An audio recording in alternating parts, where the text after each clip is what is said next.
आज हम एक बहुत ही जानी पहचानी सी लगने वाली लेकिन सोचने पर मजबूर करने वाली कहानी पर थोड़ी गहराई से बात करेंगे। स्रोत है एक लघु कथा, सांप, चूहा और शेर। हाँ, कहानी सुनी तो कई बार होगी, पर इसके अंदर के जो पहलू है वो वाकई दिलचस्प है। बिल्कुल।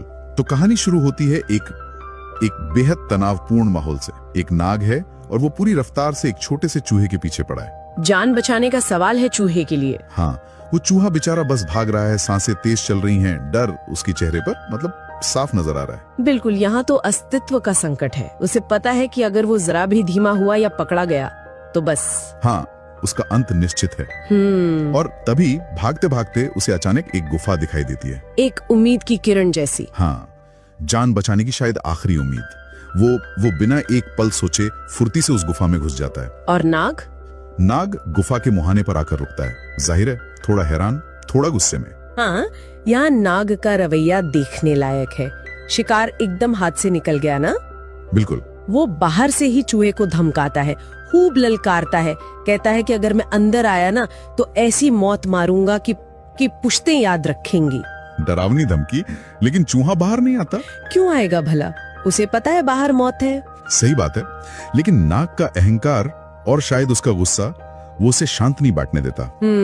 जब चूहा बाहर नहीं निकला तो नाग ने सोचा चलो मैं ही अंदर जाता हूँ। वो खुद ही गुफा के अंदर घुस गया। और यहीं से कहानी एक बिल्कुल अप्रत्याशित मोड़ लेती है ना। हाँ, ये एक टर्निंग पॉइंट है। हाँ, ये कहानी का मतलब निर्णायक बिंदु है।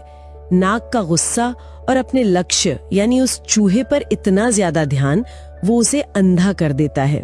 उसने ये सोचा ही नहीं कि उस अंधेरी गुफा में और क्या हो सकता है। इसे हम शायद एक तरह का टनल विजन कह सकते हैं। हाँ बिल्कुल, सिर्फ अपने लक्ष्य पर इतना फोकस कि आसपास के बड़े खतरों को देखा ही नहीं। तो गुफा के अंदर क्या था फिर? कहानी हमें बताती है।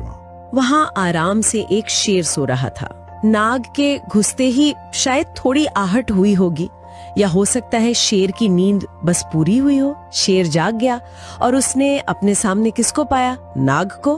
और फिर क्या हुआ? फिर क्या होना था? शिकारी खुद शिकार बन गया। शेर ने पलक झपकते ही नाग को दबोच लिया, मार डाला और उसे अपना भोजन बना लिया। बाप रे!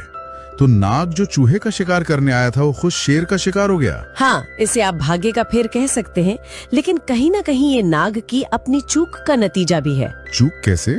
उसने संभावित खतरे का आकलन ही नहीं किया। उसका सारा ध्यान, सारा फोकस सिर्फ उस छोटे से चूहे पर था।